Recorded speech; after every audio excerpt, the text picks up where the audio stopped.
and thank you for accepting me into your class today. I'll be using reading glasses because I'm an old man. But my name is Bob Yates, and your teacher, Miss Rhodes, has asked me to share with you some memories of my time spent in Vietnam and hopefully be able to answer any and all of your questions about those years that somehow were left out of our history books. In 1965, I was a senior in Huntertown High School. I graduated in a class of 88 students. I know, Jeff Foxworthy once said, "You're probably a redneck if you know the name of everyone in your class." I was a redneck. In our school, we not only knew the names of our classmates, but also their parents, their brothers, their sisters, where they lived. In school, I was a high school jock, holding several school records with scholarship offers.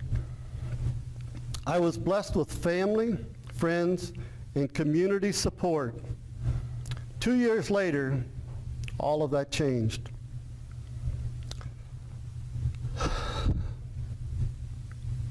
Give me a minute. After graduation, I decided not to go to college for several lame reasons. Scholarships back then did not compare to what is offered today. I knew my parents could not afford to send me to college, and I only wanted to go for the athletics, not the education. I was hired by International Harvester at $3.27 an hour and guaranteed a secure job for the rest of my life. Life was good. A few months later, news came on TV about a place called Vietnam. America was sending troops there, and the military was drafting more young men than ever before. That fall, I turned 19 years old. On May 12, 1966, 1 year after my graduation, I received a letter from a man who said he was my uncle, Uncle Sam. The letter said he had decided to draft me into the Army of the United States of America. They offered free buzz haircuts, boots, a uniform, lots of exercise, good food, a chance to travel across the U.S. or maybe even see the world. 4 of us got our notices at the same time. Only 3 of us left. Have you discussed draft dodging yet? All right. Our bus traveled from Fort Wayne to Fort Knox, Kentucky. Then we took a plane and flew to Fort Bliss, Texas in El Paso for our basic training. Quick note, somewhere between Fort Wayne and Kentucky, the Army forgot our names, but gave each one of us a number that we must remember forever and ever. Amen. In basic training, we learned self-discipline, respect, and to always follow orders without question. 8 weeks later, we graduated and were given orders for our next duty station. Mine was for the infantry in Fort Polk, Louisiana, to be trained for duty in Vietnam. Not good. After 2 weeks of leave, I traveled to Fort Polk alone. I was schooled, trained, and qualified to use every weapon that a soldier would use to carry in combat. I was told that we were going to stop the spread of communism. They brainwashed us into believing we were lean, mean, fighting machines. We were bulletproof and battle strong. I returned home for 2 weeks, then left by myself again, alone, scared, on a plane to someplace called Vietnam. I arrived on October 16th, 1966. 2 weeks later, I turned 20 years old. 4 weeks after that, I learned I was not bulletproof. I wrote home to say, life here is hell, to die would be a relief. Fast forward 1 year. I returned home October 17th, 1967, to another nightmare that I will never forget. In that year that we fast forwarded, I spent time in Vietnam. I learned a lot, and I would like to share that with you today. I can talk and I can go on, but what I need to know a lot is I'm sure that you have studied or seen movies somewhat about Vietnam. A lot of them are going to be made for TV, and John Wayne was never over there, so I will answer your questions. Trust me, I will answer them very truthfully, completely. If you want to know the good, if you want to know the bad, and if you want to know the ugly. At any time that you decide you have a question, please raise your hand. If you have anything right now, any questions right now, please do. If not, I just want to give you a quick rundown of what I learned in my college degree in a place called Vietnam. America sent troops to Vietnam in 1959. It seemed that communism was coming from the north and infiltrating the villages and the towns of Vietnam. There were very few towns, but apparently the problem was severe enough that America decided to send ambassadors, policemen, and advisors to advise the Vietnamese government how to stop the spread of communism. They were there from 1959 until 1965, at which time the spread was worse. It became very evident that North Vietnam was going to come down and try to confiscate a lot of South Vietnam's land. In 1965, the year that I was a senior, the United States decided to send troops to Vietnam to confront the communist spread that was coming from the north. As Americans went over there, they had no idea what they were going to run into. They had no idea how ill-informed and untrained our soldiers truly were to fight a war in that country. There was no line. If you stepped over it, you're the enemy. If you stayed over here, you were fine. There was no troop gathered. There was not a huge force of Viet Cong communists, and America met them head on in a battlefield. There was none of that. Something similar to what we're experiencing today with Al-Qaeda. They look a lot like us. And in Vietnam, the Viet Cong looked exactly like the Vietnamese. The Vietnamese were approximately 5 foot tall, maybe 5'4". They may have went 120 pounds at the most. They were dark-skinned, dark hair, and hard-working people. Actually, I guess you could say illiterate people. They were farmers. They were village peoples. They only cared about producing rice and feeding their families. But from the north came problems. During my tour, one of my duties was in case our helicopters observe someone crossing a rice paddy or hiding in a fence row, hiding in trees, or carrying a weapon. If our helicopters noticed that, they more than likely shot them. You had no reason to have a gun in the middle of a rice paddy unless you were the enemy. We went out, were called immediately to go out and collect these bodies, collect any information these people may have, and to take their weapons. I told you how big the Vietnamese people are. We picked up a man over there who stood 6'6". He wore a uniform. He wore boots. It was the uniform of the Russian government.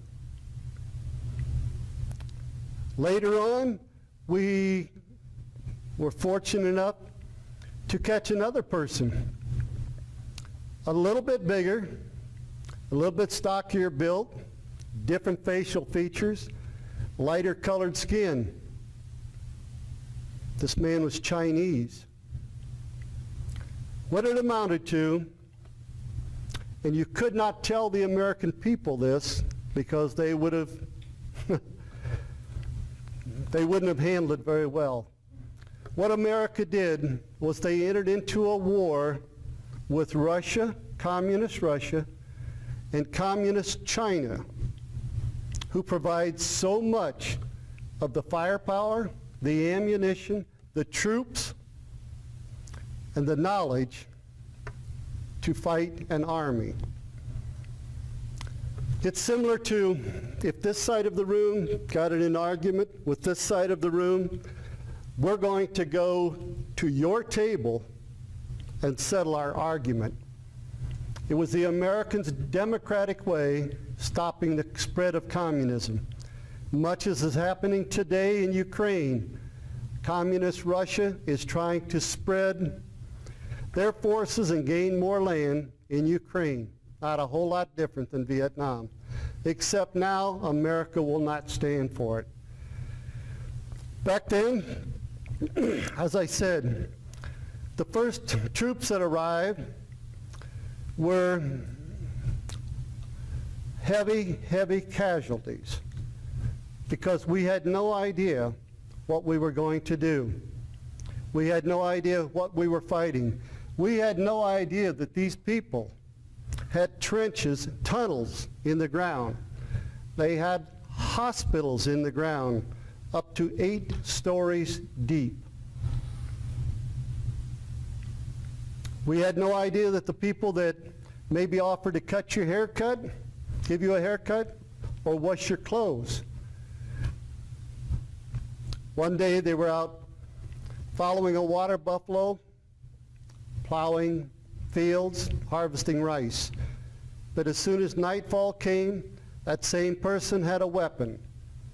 They threw grenades, they fired at the interior of our camps.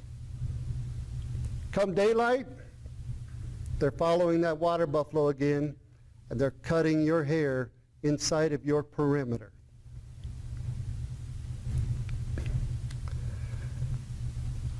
The weapons that we captured, a lot of them were AK-47, which is a Russian-built weapon, a rifle. We also captured a lot of the SKS Chinese assault rifles. The troops that we sent over thought that it was going to be a piece of cake. Fly out by helicopter, walk through the jungle, walk through the forest, walk through the mountains, look for large groups of people that looked communist. You didn't go for a walk in the park. Those people were hiding. They were hiding everywhere. And we had no idea until after the first few troops arrived there in 1965 what a battle we were in for. So America drafted more people at a higher rate. They pushed us through. As I said, I spent 8 weeks in a basic training. I went to Fort Polk, Louisiana. I spent another 8 weeks.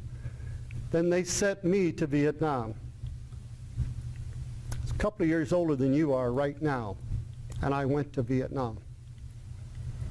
Crawled off an airplane, was scared to get off of the plane. I figured I would get shot on the spot. Was picked up by an officer, and they had forgotten my number by then. My name was Yates, only Yates. I boarded a helicopter, and they took me from Saigon, which has actual buildings, streets, bicycles, rickshaws. Actually looked like a productive community. They took me from there, and that was the last time that I got to see any sign of civilization as far as a building, drinking water, good drinking water, fast food restaurants, and more fish than you'd ever want to see. We flew out into a jungle, into what they call, and maybe you've seen pictures of it, or seen movies of it, it's nothing but a clearing. They didn't want to they built LZs, landing zones. They didn't want to put the landing zones up on top of a mountain. That defeated the purpose. Everybody knew where you were at. They didn't want to put it on the side of a mountain and not in the rice paddies. So we went to any raised, we call it a hill, any raised area. There was nothing but sometimes sand, sometimes rock, gravel. And they would, when I arrived, a lot of people were already there. The camp had been there. I got off of the helicopter, and the sergeant led me over, told me, there's your tent, throw your gear in there, I'll be back in a while. It was a pup tent, surrounded by about 8 bags, or bags stacked 8 inches tall, 8 bags tall of sand. That's where I was to sleep and live for quite a long time. The bags of sand were there in case of an attack, and as I said, I'm 20 years old. There's no one talking to me. I am totally alone. I was taken over to a supply house, was given ammunition, an ammo belt, 2 cans so I could put water in them, issued a rifle, and that was it. I had to be ready. I had no clue what to expect and what was going to happen next. So, with that thought in mind, I need questions. I need to know what you want to know from there. Do you have questions concerning anything at all? I would be more than happy to answer them. If not, I will continue. My job, I found out later, was I became a member of the 1st Air Cavalry's LRP team, LRRP, Long Range Recon Patrol. I thought I would be introduced to a company of maybe 300 or 350 men. There were 30 of us. We had 4 squads of 6 men apiece.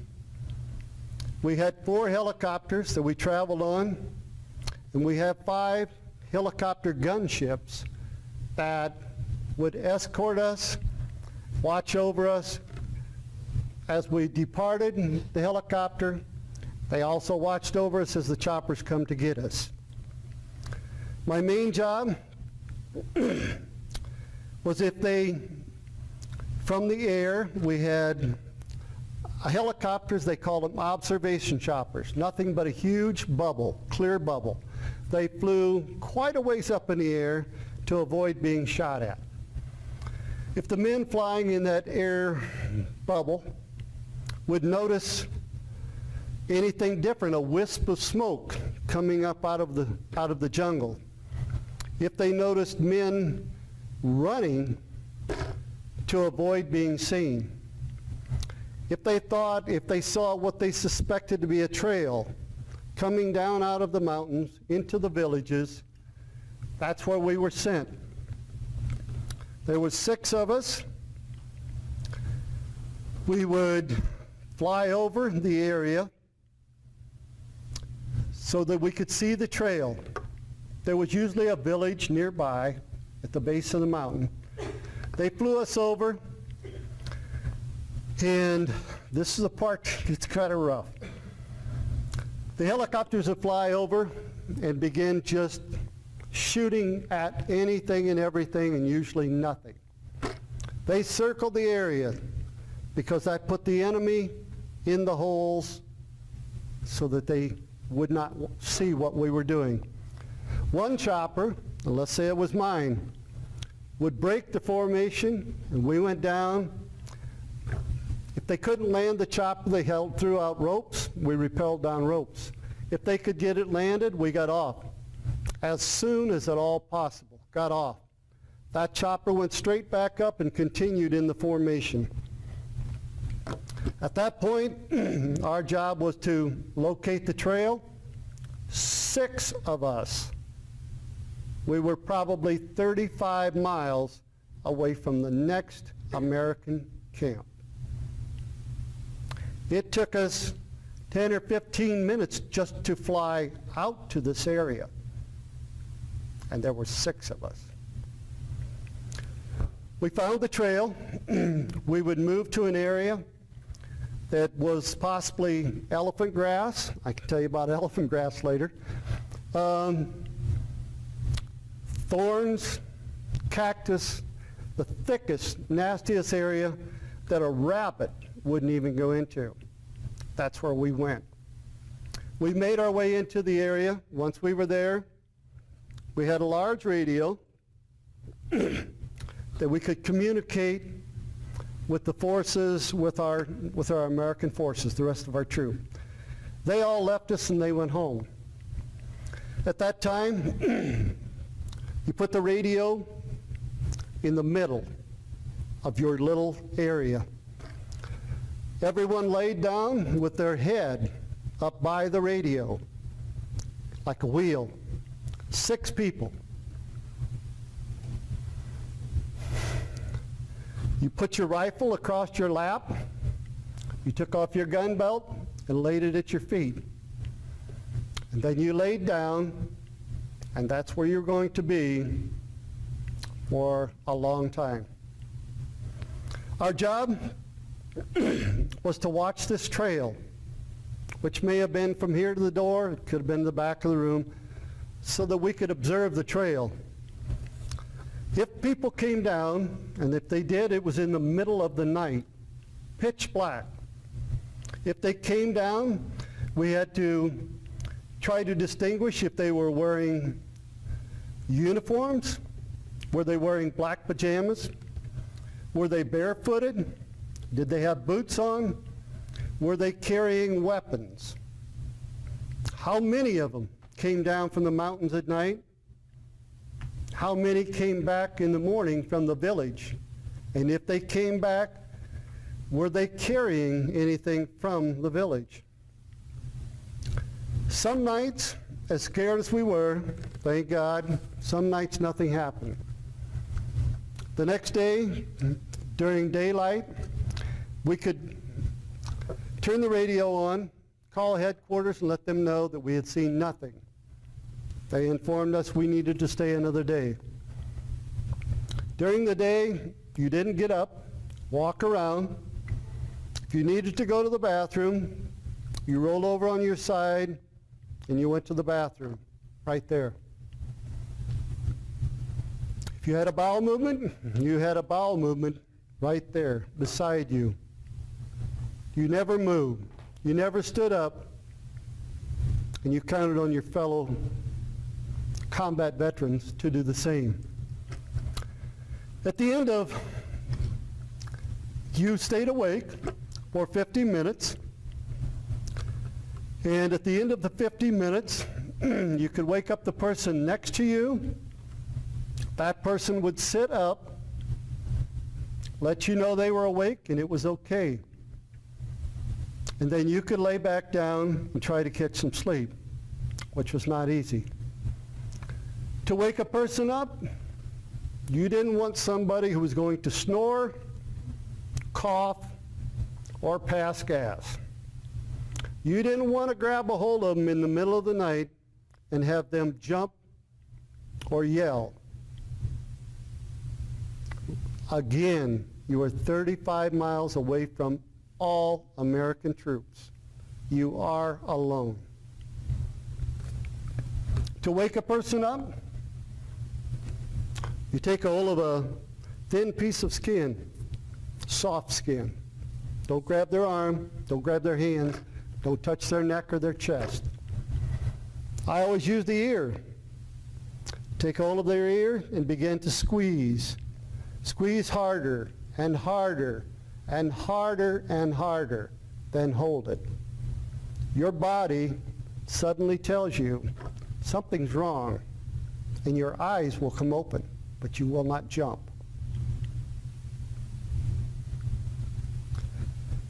Once you had determined that you did have forces come down from the mountains at night, and they did not return in the morning, you waited till about noon, then you called and you told headquarters what you had observed and asked what they intended to do.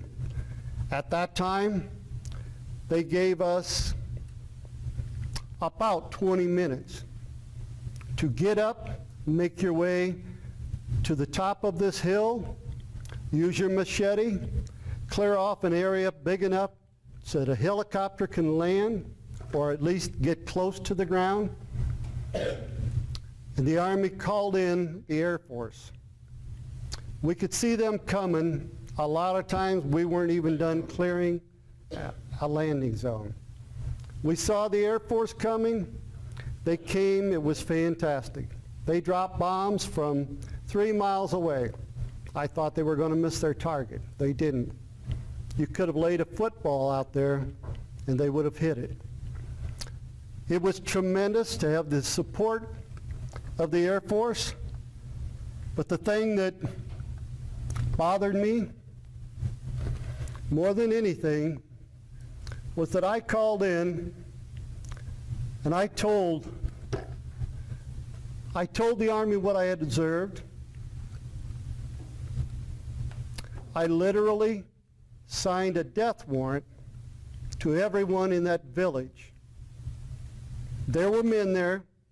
They were communists. They were soldiers. And they needed to be punished, I guess. But there were also farmers. There were women. And undoubtedly there were children. I signed a death warrant. My name is not God, but I signed a death warrant for those people. That's been on my mind ever since. And that was the first time I did it. It happened many more times, and I guess you could say you get used to it. Is that right? No. It never will be right. Never. There were a lot of things that I don't know what you have studied, what you have seen, but a lot of the movies that have been made were made, like I say, totally for television. If you would like to, especially you guys, you big guys, tough guys, you want to know what it's like to go through basic training? Do you think you can handle it? There's a movie I want you to watch. Get your pencils out, write this down. The name of the movie is Full Metal Jacket. I want you to watch at least The first of the movie, which is Vietnam, how they trained you, how they broke you down and prepared you to take orders without question. Halfway through the movie, it will switch over. That's made for TV. You can watch it if you want. Only the first half is all I suggest. If you want to know about the attitude, the indifference of the American people back here at home. I did not have a radio. I didn't listen to tunes. We didn't have cell phones. The only radio I had was the one that I carried with us to the field. The kids now, or I'm sorry, the soldiers now have night vision scopes. You can see no matter how dark it is. We had one, and it was a single eye scope. Before we went out, we had to sign for the scope. And if you were ever attacked, you needed to destroy the scope first. If there's only 6 of you 35 miles away from help, you aren't going to return. A lot of people I know will say, someone scared me at Halloween. I was scared, I almost had a wreck. You don't know fear. You don't know fear. Till you look in the eyes of someone who has a gun, he's pointing it at you, and he wants to kill you. He has no other reason. He wants you dead. I felt sorry for the Vietnamese people because we were fighting on their soil. We were fighting communism, all right, but it was 2 other countries. We were fighting on Vietnamese soil. We destroyed, not their homes, yes, it was their homes. We destroyed straw huts, villages. Sometimes the women, there are stories about Americans killing women, eating babies. I don't know where that came from. But I do know that the communists, as they advanced from the north, from the DMZ, stories were told about Americans. So as we entered villages, straw huts, villages, we did our best to try to give off a good repertoire to the people, to try to let them know that we were not terrible.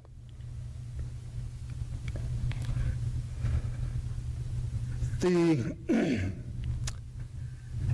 villages that we were in, much like the country of Vietnam, is long and slender. Saigon is down at the southern end. The strip of, I'll call it land, between Saigon and the demilitarized zone of North Vietnam was the land that we tried to stop the advancement. It was almost impossible. There were so many battles fought, so many battles lost, only because we were unprepared and untrained. As I said when I first got there, very few people spoke to me. I found out later, your life expectancy was 60 days. They didn't want to know your name. They didn't want to know your girlfriend's name. They don't care where you came from. Because in less than 60 days, they're going to pick you up, put you in a rubber bag and zip it shut, throw it on the floor of a helicopter.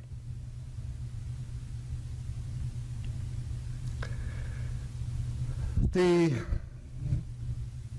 United States today, I'm very proud of the way they're treating their veterans. So much different than the conflict of Vietnam. Vietnam was never a war. It was a conflict. You win a war by leaving, pulling out your troops, everyone saying goodbye, throwing candy to the children. Our war began in 1965. The conflict.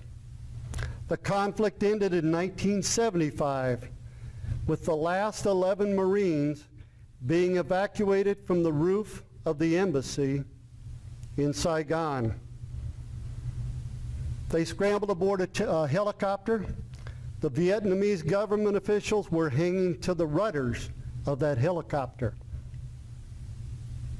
Does it sound like we won? No. What did we lose? 58,000, closer to 60,000 young people. Average age 19, some of them 20.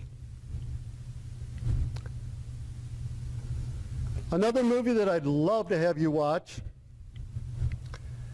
is one by Mel Gibson. The name of the movie is We Were Soldiers Once and Young.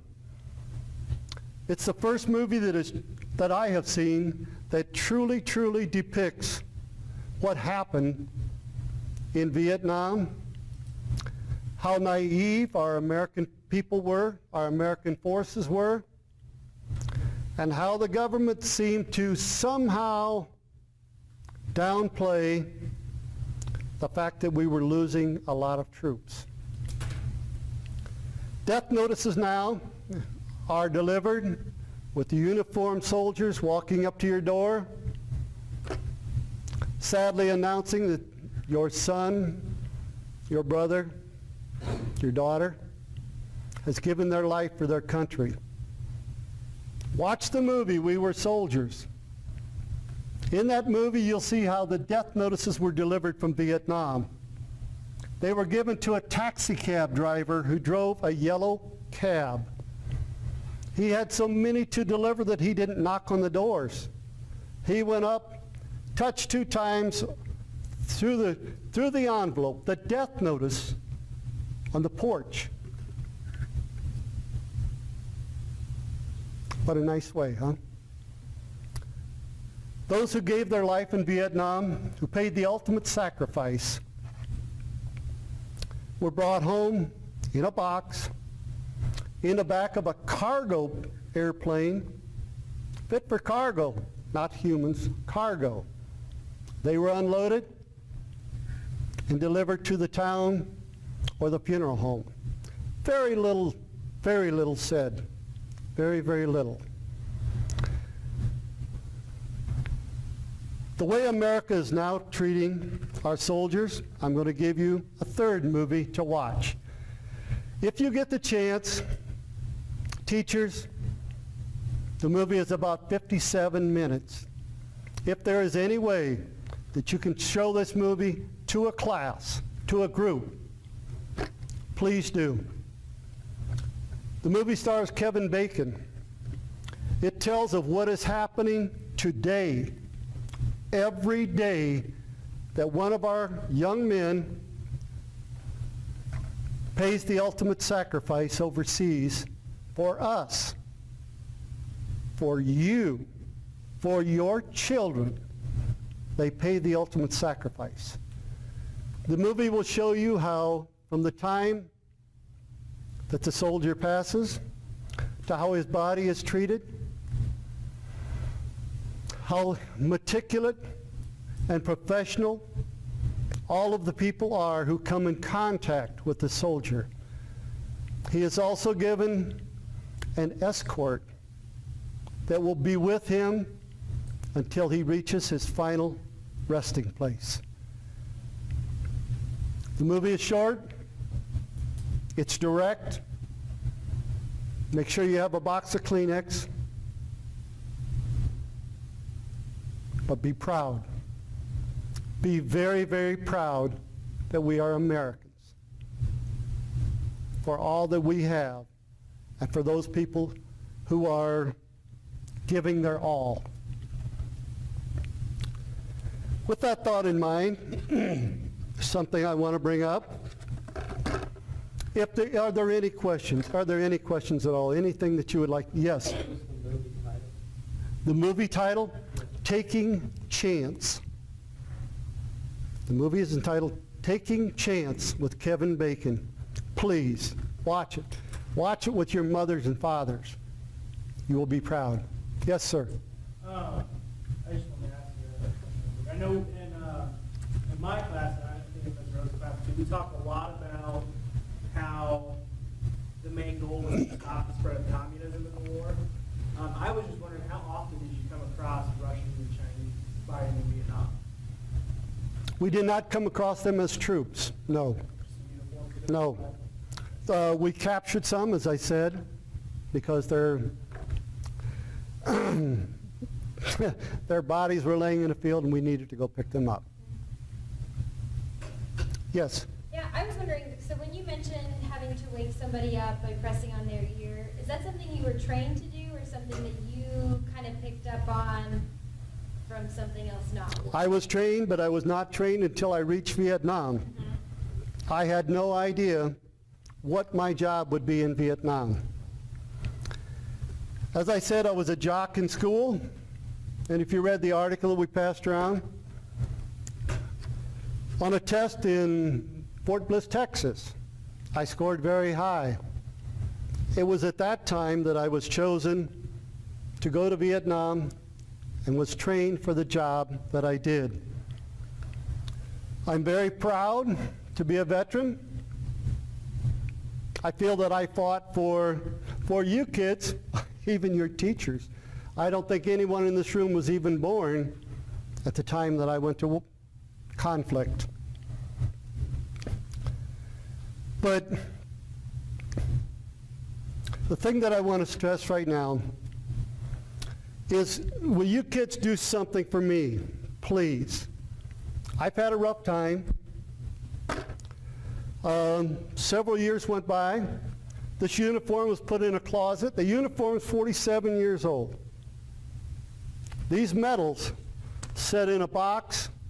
Each one was in their own separate box in the closet. The uniform was in a bag in a closet. 30 years went by. 30 years. And a young man from Carroll High School asked if he could interview me about my experience. It took me a long time, because when I arrived home, I mentioned before, I had the blessings of family. I knew everyone in my class. I graduated from Huntertown. Huntertown's not that big. Everyone knew me. I came back, got off the plane, came home, and wanted so much to tell people about my experiences, where I had been, what I did. They avoided me as though I had the plague. Why? I'm not sure. I've never figured it out. But I learned to block so much in the back of my mind, suppress everything that I wished I could tell. I suppressed all of it. Today, I wish, if you will, for me, and I'll tell you something, kids, every move that you make, someone's watching. Someone's watching. It might be a fellow student, it might be a parent, it might be a teacher. Every move you make, someone's watching. Do me this favor. When you see a man who you know has been in the military, he may be wearing a soldier of today, wearing camouflage fatigues. He may be an old man wearing a hat similar to this to designate the fact that he was proud to be in the war. He may be wearing a shirt or a jacket. Take 20 seconds out of your day. Walk up to that man, look him straight in the eyes, say, "Excuse me, sir," and when he stops, shake his hand, a good, firm handshake. Look him directly in the eyes and say, "Thank you, sir, for your service." 20 seconds. That man, you don't have to tell him your name. You don't have to ask him where he's been. What branch of the military? Nothing. He may be old enough he doesn't remember. And he won't remember your name, so you don't need to tell him your name. But I tell you what he won't forget is those 6 words. Thank you, sir, for your service. In fact, if you stick around a little too long, you may see a tear trickle down his cheek. He will never forget what you said. Something else, as I said, you can be a school event. You can be in a grocery store. You can be in a movie theater. Take the time to walk up to a veteran and thank him. You know what? Someone else saw you do that. It may have been an older person. It might have been a younger child. And they're going to think, wow, wow, did you see what he just did? And hopefully they will go up and do the same. Don't forget our veterans. What happened to us during the Vietnam conflict? I don't hold a grudge. I'm not sad. But the things that happened when we return are stuff that's been in the back of my mind forever and ever. And will stay there as long as I have a mind of my own.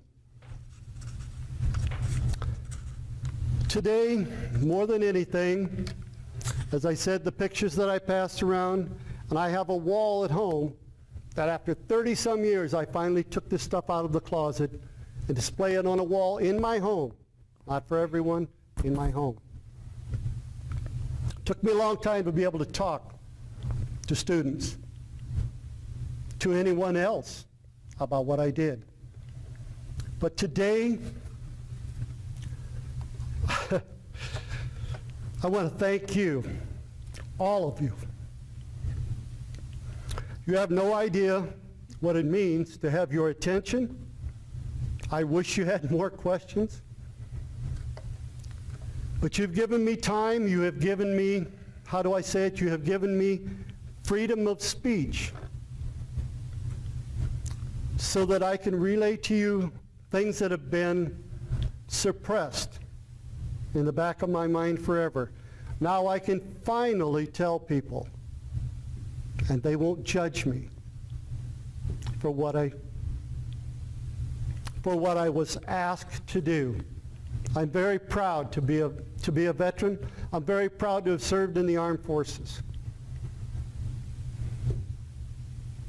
I am not proud of what I had to do to survive every day. I have flashbacks. I have horrible nightmares. I still face them. But today, I'm going to sleep. Thanks to you, all of you. Ms. Rhodes, thank you.